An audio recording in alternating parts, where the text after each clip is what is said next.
माननीय उपमुख्यमंत्र्यांनी या सभागृहात काय सांगितलं आता मला रेकॉर्ड माहित नाही, पण त्यांनीही त्याला मान्यता दिली नव्हती.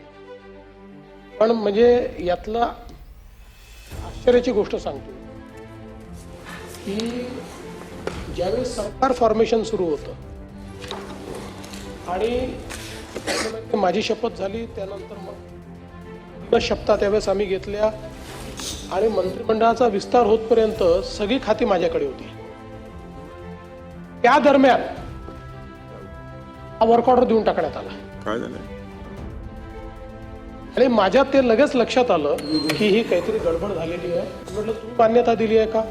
ते म्हणाले मी मान्यता दिली नाही आणि खातं तर तुमच्याचकडे, खातं माझ्याकडे नाही. त्यामुळे माझ्याकडे आलं होतं मान्यतेकरता, पण मी काही त्याला मान्यता दिलेली नाही. मग मी म्हटलं कोणी मान्यता दिली? मग मी खाली बघितल्यानंतर एसटी महामंडळाने त्यांच्या त्याला मान्यता दिली.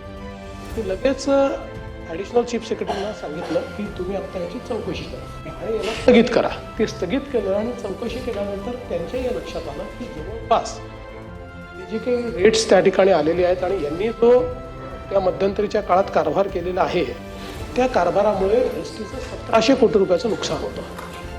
मग आपण ते रद्द केलं आणि मी चौकशीचे आदेश दिले आहेत. मी आता एवढं ट्रॅक केलेलं आहे, मंत्री महोदय ट्रॅक करतील. पण या सगळ्या प्रक्रियेमध्ये हे असं मध्यंतरीचा काळ गाठून की ज्यावेळेस मंत्री अस्तित्वात नाही, मंत्रिमंडळ अस्तित्वात नाही, अशा काळामध्ये अशा प्रकारे संगनमत करून हा जो काही ऑर्डर देण्यात आला, याच्या पाठीमागे कोण आहे याची चौकशी करण्याचे आदेश दिलेले आहेत. मी ते ट्रॅक करायला पाहिजे, तुम्ही ट्रॅक केलं नाही. कुठल्याही परिस्थितीत 1 महिन्यात चौकशी पूर्ण करून दोषींवर कारवाई केली जाईल.